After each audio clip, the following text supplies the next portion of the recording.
Hi, welcome to my YouTube channel. I'm Melinda.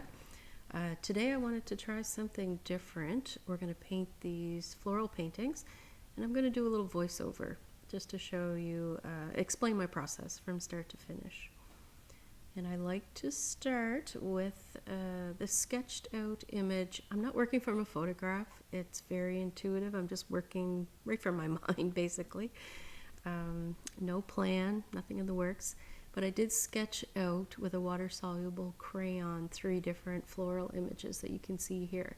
And I just begin by working in the background. I have certain colors that I tend to use a lot of the time. And I like to work back and forth from the background to the foreground, filling in, cutting in around my shapes. I'm using new paint. It's new to me. It's from Canada. I've been trying to find a Canadian supplier since I'm in Nova Scotia, and it's called Tri Art. And I'm really liking the paint. It's really buttery. This is acrylic. They have a lot of different paints and mediums, and I haven't actually checked out the whole website to see what they offer, but I'm very happy with the dozen that I've ordered. So I thought I would do these next few paintings that I have planned with their paint line. So right now, after I sketched out the images that I wanted to use, and they're no particular type of flower, they're just flowers that were in my mind. So I'm starting with the dark darks. I usually start with my darkest darks and then work my way up, but you know, there's no hard fast rules here. I just do what I feel, hence the word intuitive. But I am filling in the darkest darks while I'm working in with the background too. So I've started the base coat that you can see, that golden color, that's actually, there's some other paints that I have in hand. It's a golden color. I'm not sure if they're making it anymore. They had stopped making it. It's a Azo Gold, I believe it's called. I don't have it in front of me right now, but it's a really nice undercoating. And I like to use, you can see in the bottom right corner, I have my silicone wedge. I like to put the paint on with that. It uses a whole lot less paint, which is nice because golden is expensive paint. That's the other thing about this Canadian line that I found. They're good quality and their prices are really good. So I placed a couple orders. So in total I have about a dozen little pots. They're 250 ml pots because I really don't like using the tubes, and I have a plan to paint larger, so I'd like to start buying larger pots of paint. But of course that is not going to be inexpensive. So I was on the hunt for a new line. As much as I like golden paints, like I said, I'm very happy with this new Canadian line that I discovered. So I started my floral paintings with quinacridone magenta. I like going dark to start the base of my flowers. Sometimes I make a flower and I don't make it dark enough. Then when I go to add the highlights at the end, which you need, for that kapow factor, it's too light. It's not light enough to really have that contrast. So I've learned over time to start to make them dark enough.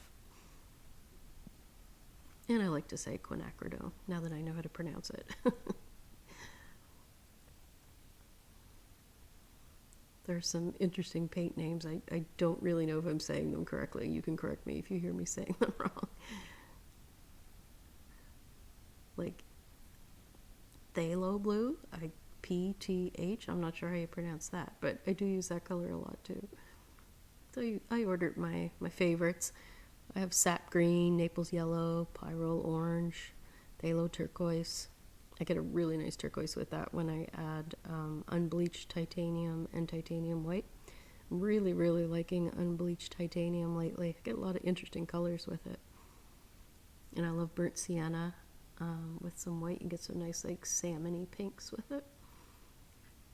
So as you can see, the colors that I'm using for these 3 paintings, I'm using the same colors in all 3. So I'm kind of painting 3 paintings at once. So they're nice and cohesive. So I do a little bit of, white on one painting, I pop it over to the other 2. If I pick a new color that I like, say I put a different color in the flower, I like to add the same color in the bottom of the vase, just to bring it all together.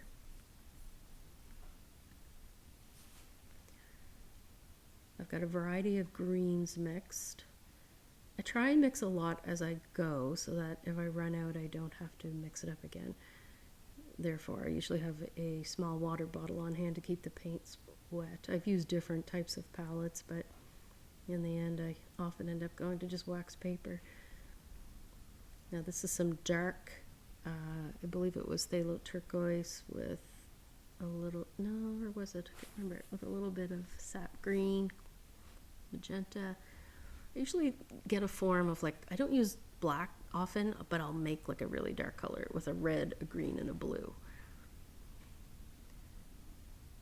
As much as I love that golden underpainting, I do cover it up. I like to leave little bits here and there so you can see those little tiny bits of color poking through. When I'm painting landscapes, like, I like to use my silicone wedge a lot when I make clouds and fields, and when you use the silicone wedge, you can see in the background and those on the gold color, you get like a transparent look, and I love that with landscapes. These paintings were a bit too small for me to be overly comfortable with my silicone wedge. I like putting marks in, like with that, oh my gosh, can't think of the word. I want to say spatula. I like making marks with traditional painting tools, but also anything, like anything in the kitchen or twigs, or if I see anything, the bottom of a glass to make circular shapes. That's a baby wipe. I use baby wipes a lot, and I liked how the green came out with the baby wipe, and I spread it around. So if I see something like that that I like, I'll take it and I'll add it to a few other sections of my painting. And here I'm adding in that turquoise that I made with the phthalo turquoise and the unbleached titanium and titanium white. You can go dark, you can go light. So this is a bit of the lighter version. I find my paintings come alive when I add turquoise. It's a comfort color for me, I guess. Maybe it's from living next to the ocean. I like to be near the ocean. I don't really like to be in it or on it, but I love to be near it, and I like to paint it. Our house is overlooking St. George's Bay, the Atlantic Ocean. We're in Nova Scotia, Cape Breton Island to be exact. So we have some beautiful views, and you know, I really don't paint them enough. So I have a plan. I've got the supplies I've got some unstretched canvas because I want to paint large. I've been on, it's an international juried site called Art Finder. They're based out of the UK, and I would really like to paint some large dramatic landscapes based on my view, and it's just a lot easier for me to ship if I can roll it up and ship it in a tube or cardboard box. So that's my plan, maybe next weekend. But in the meantime, I have a lot of these smaller canvases. I prefer to paint on wood, or I think the unstretched canvas that I'll have stapled to some wood, because I like the hard surface. But I have a lot of these canvases that I'd like to use, so I thought they'd be good for some instructional videos. Oops, that was me picking away some hard paint or some dog hair. And I do sell in a couple local shops, and I have a feeling we could have a busy tourist season this year with everything that's going on in the world. Canadians are planning vacations in Canada, and I think some other folks from around the globe. Sounds like we're gearing up for a good season. So I would like to get some work made for some other shops. I do have a website myself under Melinda by the Sea. All my socials are Melinda by the Sea, but on Art Finder I kept my full name, Melinda McDonald. You can find me there. So you can see how that silicone wedge made those sort of transparent layers. I just love that look. It looks really good with clouds and skies. But like I said, this painting was a little bit smaller area, so I didn't use it as much.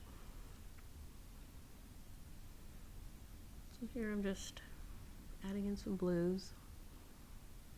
I find I will like a certain area and then I tend to overdo it and then I got to bring it back.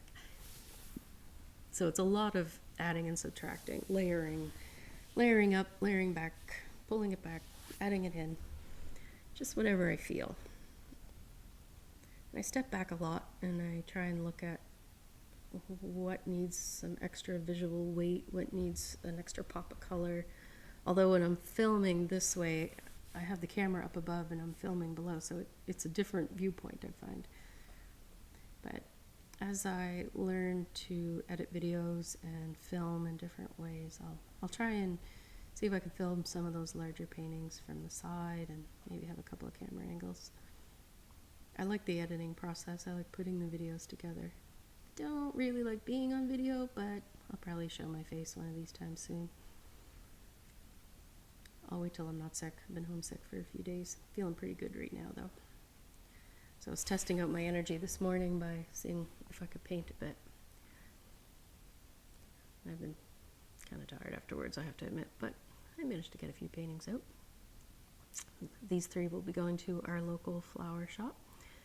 One of our local flower shops, Maple and Jack in the town of Port Hawkesbury in Cape Breton Island.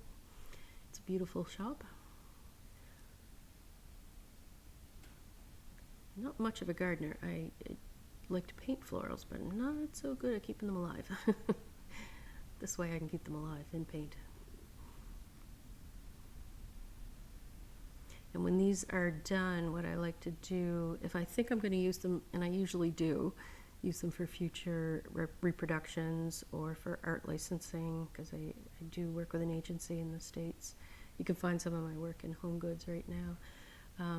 So I'll get a local professional photographer. He will scan and photograph all my work, so I get a high resolution file, which is really handy to have, and I've always done that even in the beginning when my art style was a little different and a little more primitive, I guess you could say. I'm always learning. I don't know when you call yourself a professional, but we always continue to learn. Painting is like anything else. The more you practice, the more you do it, or the more you do it, the better you get. But yeah, I like having those high resolution files because I use them for licensing, and sometimes I put them on print on demand products. I used to sell a lot of makeup bags and tote bags and pillows and stuff like that. There was a Canadian company I was working with. They integrate it with my website, but their software doesn't integrate with my website anymore, so I kind of had to take them off. But I might place some orders in the future, just sell them at markets again. I used to do markets every weekend, which was a lot of fun, but now I picked up a office administration job, and I'm actually really enjoying it. It's, in a way, it's taking off a little bit of pressure to sell as much art, because this is a very different time to try and sell artwork. It's not like it used to be. So I like having the office job. It takes a little pressure off me. The only trade-off is I don't have as much time. Right now I'm working 5 days a week. I might go down to 4, but I'm not sure. But I still manage to find time on the weekends. And here I'm adding a lot more pink, lighter pink. Like I said, I went dark enough in the beginning so that I could lighten it up as I went. You'll find, or at least I find, I'm never light enough, I'm never dark enough. You want to get that contrast for that real kapow. And I love using pinks and oranges together in those coral colors. So I mix a bit of my quinacridone magenta and a tiny bit of pyrrole orange, and then some whites or unbleached titanium. Like I said, I've been enjoying that color lately. And I'm trying my darndest not to make every flower the same. Our brains want to make patterns. We want to make the same thing over and over. That's the tricky part I find about painting.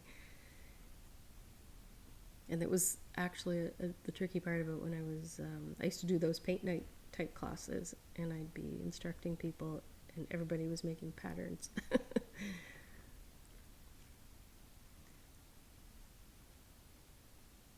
It's hard to stay loose and not think too much. It's a balancing act. I like to paint fast and not think too much, but I do find sometimes you have to stop and think what you're doing. That's where the tricky part is.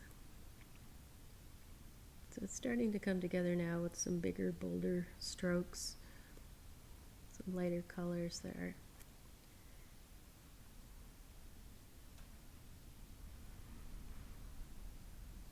I haven't painted florals in quite a while, but it feels like spring is coming now, so they've been on my mind. And thinking about the flower shop. and they're just so happy. They bring joy. Lord knows we need more of that in the world right now. So I do plan on, trying to come up with some more process videos. I was always making time lapses with music, which is fun. I like them too, but it's kind of nice to explain a little bit about what I'm doing. How about like a slower content? I think we're going to go back to long form content. We're losing our attention spans. You can always speed it up if you need to. This is sped up a bit, but not as much as I used to speed up. I don't think you'd want to sit here for 2 hours. But like I said, you can speed it up if you need to.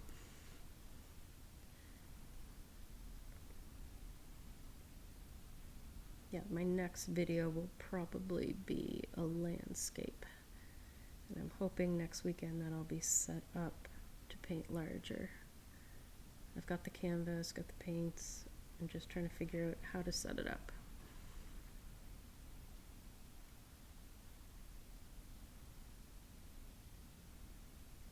If you pop on my Instagram of the same name, Melinda by the Sea, I do share a lot of my front view images. We have the most amazing clouds and sunsets here on the western side of Cape Breton Island. It definitely heavily inspires my artwork. In between my house and the ocean in front of me are fields, rolling hills behind us, wildflowers. It's a good spot for an artist. There are a lot of artists and writers and musicians on Cape Breton Island. And I fell in love with this sort of smoky blue gray that came up, so I started to add that in all the paintings. Just popping around from all 3 paintings.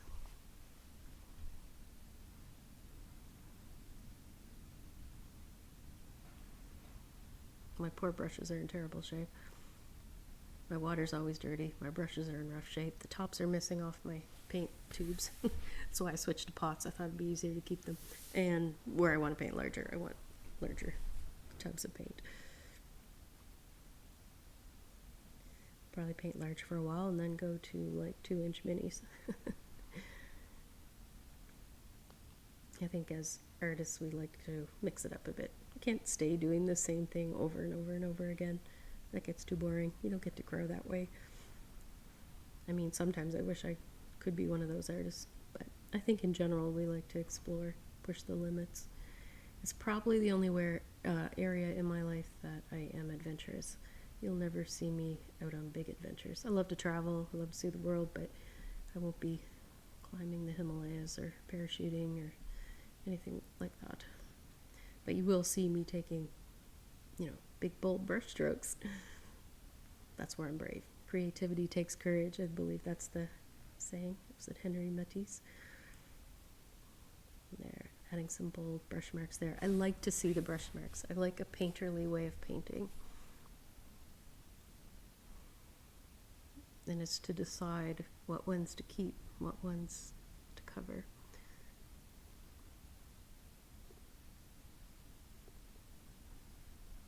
Covered a little too much there. Added some more in. It had gotten pretty blue in the background, so I started bringing some of that yellow color in, which of course made some greens combine with the blue. I do find that unbleached titanium just opens up a whole new world of colors for me that I would normally have used white with.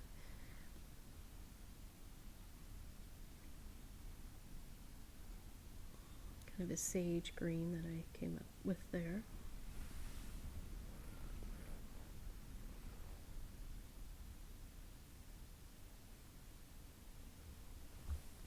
I was going to add some collage work to these pieces, but honestly I just wasn't feeling the best the past few days, so I didn't have quite the energy. But I have really been into making my own collage papers with my jelly plate or tissue paper. I'll seal the tissue paper and then I'll paint over it. Otherwise I found it was tearing on me. And I have so many papers that I've saved, different scrapbooking papers, even though I never really get into scrapbooking years ago. But I came across some papers, and I've discovered that using the Elmer's glue stick, the acid-free stuff, really adheres well to the paper. So maybe that'll be another future painting. I'll add some collage work. We bought the property next to our house. It was originally in my husband's family's plot of land when they settled here in 1801. We're still on the original land. They came over from Scotland. But in the old barn was a chest, and it had a lot of really old, weathered, stained-looking Gaelic books. So I saved a couple of them. I mean, I saved all of them, but a couple of them I'm using just for collage work, and oh, I just love them. And it adds a little bit of history into my work. So there I'm putting just the suggestion of a water line. Back in with the Naples yellow. Try and leave some of those brush strokes there.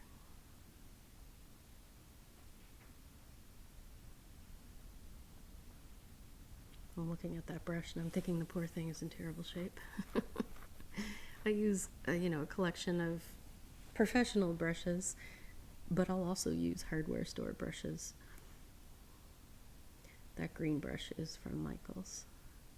It's an oil painting brush, so the bristles are a little bit stiffer, but I kind of like that in some of my work. Sometimes I'll look for a smoother brush, but I generally like those stiffer brushes. And I kind of coming up with some green there that I'm liking, but it starts to get away on me too. But since I've committed to it, I'll bring it into a few more places. And on the other paintings, so it's cohesive. Starting to come together.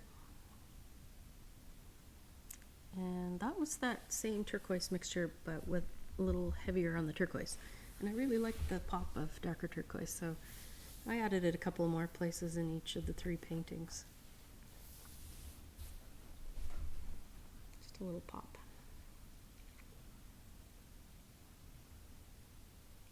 Oh, it drives me crazy when that painting is on a tilt like that. I just want to fix it. There we go.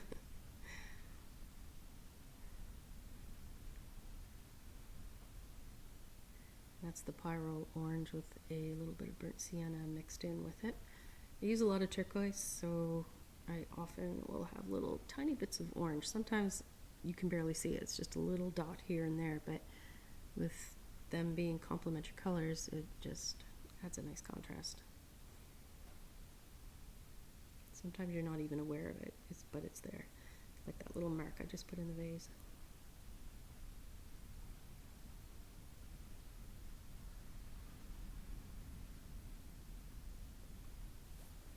Almost time to move on to the leaves. And because it's acrylic, if I make a mark and I don't like it, I just wait for it to dry, then I'll go over it. That's the beauty of acrylic. I learned to paint with oil paint. So when I did pick up acrylics, I found it a challenge because they dried so fast on me. I was like, oh my gosh, I can't do this, especially when I was trying it on paper. But as I got used to it and my work became more and more abstracted, I liked how fast they dried, so I could layer them up and make different marks and just keep at it. But sometimes I do love how oil paint, you can just go back to it the next day and you can blend it forever, so it can get a different effect. But I found over time the oil paint was bothering my sinuses, so I guess in the end it was a good switch. I was using cold wax with my oil paint, so I love that effect. But I'm interested in trying, I think it's PowerTex that has cold wax for acrylic paint, so I'd really like to try that because I love texture. I'd like to see what I can do with it. So that's a cooler green that I started putting in on the leaves. It's in that messy middle stage where you start doubting yourself as an artist. We all do it. And I end up loving that kind of like smoky dark blue. I started using that in all 3 paintings too.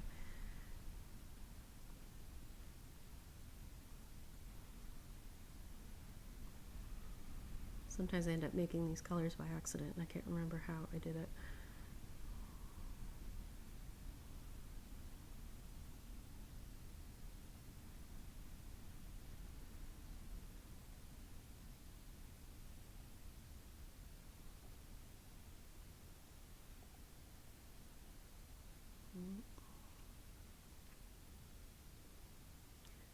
Almost done with the blue. Now coming in with a bit of a mossier green, kind of a mid-tone green. Gonna bring him down that cooler green. And at the end of the painting I will take a smaller brush and I sort of do a rough outline of the leaves with a turquoise, just to tie them in, tidy them up you could say. But I don't follow the leaves, you know, identical.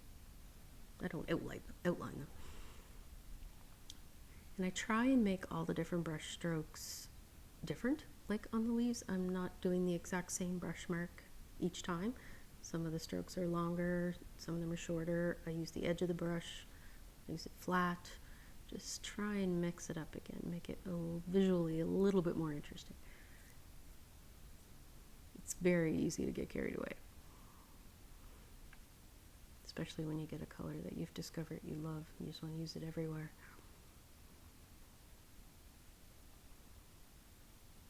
And also at the very end when I looked at it, and you'll see in the last few images, I found I needed to add just a little bit of like branches, like some twigs to fill in some space. The larger painting, the white flowers on the left, I found they were just floating. They needed something to anchor them to the painting. So I ended up using the same water-soluble crayon that I used to sketch in some rough images in the beginning. I just drew in some branches with it. But, you know, it does look like a crayon mark, so because it's water-soluble, I go back with a smaller brush, just damp, a little wet, and I go over the lines, and it makes it look more painterly again. I often do that. I like that look with charcoal and water-soluble products, like just adding a little water over it just gives it a different effect. And I went in here with this lighter green and it seemed a little too light. I'm going to go back and kind of change that up a bit.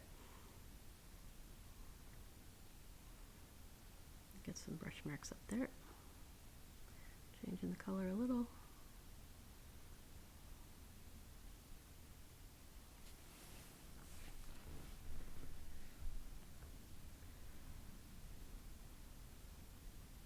A little lighter green. Same brush throughout. I often do that, and that is actually a fairly small brush for me. I tend to paint with bigger brushes, but I've been liking this one lately. Probably because it's so out of shape. It's giving me a new look.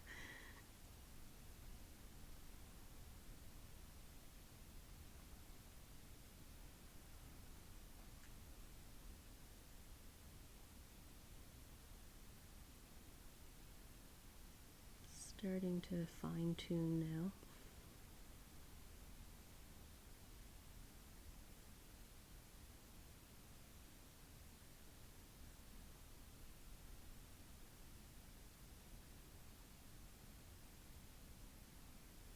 Anywhere it looks like it could use a little tiny mark of color. I start to blend out that lighter green a bit. It was a little too shocking.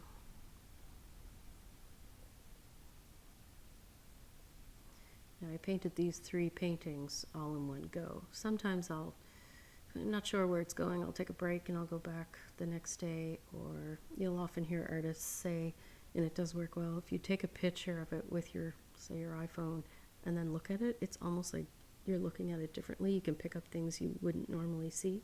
So here I'm questioning whether it's done or not. And that's when I had the idea to slightly outline those leaves with the turquoise. See, it's not following the leaves identical, it's just suggesting. Painting is a lot of suggesting.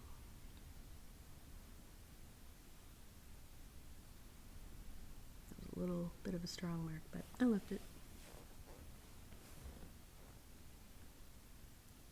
I like to pop them in virtual frames at the end so they can kind of get a better idea too what it would look like in my space. And if I am going to use it for reproductions, which I usually am, I like to blow it up larger in some of the virtual rooms just to get another way of looking at it. Turquoise in the vase, because it's throughout the flowers in the background, tying it all together. Maybe one of these videos I'll show you what I'm mixing over there. So adding in some lighter painting. I can see now that I need some more marks, some lighter marks. So I'm going in. This is a smaller brush, not something I normally use, but I had it out for the leaves. But I can tell already that, you know, it still needs to go lighter. It's okay for those little flowers up above, but I am going to have to go lighter.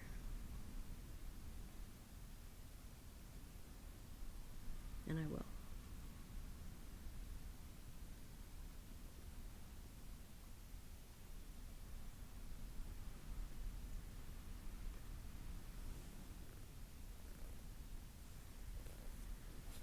I think we're almost done the flowers. Almost done the paintings, actually.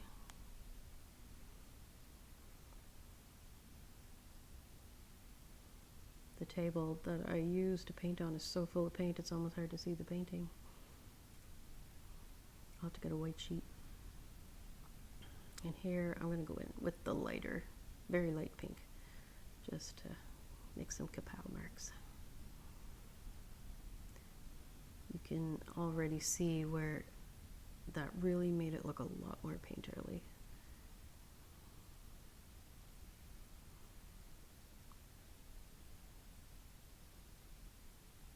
But I tried not to touch every flower because I don't want every flower to look identical. That is the hard part.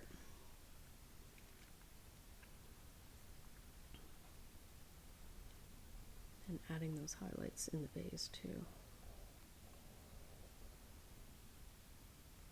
Feel free to use your fingers.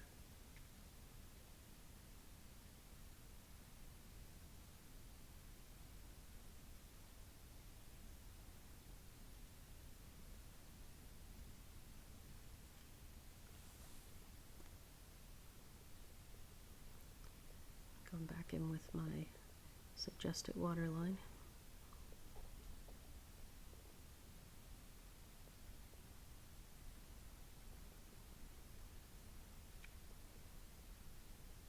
And a couple of final marks.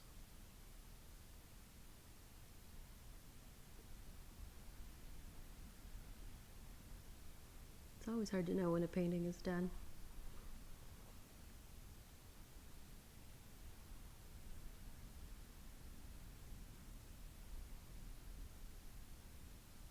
Hard to stop.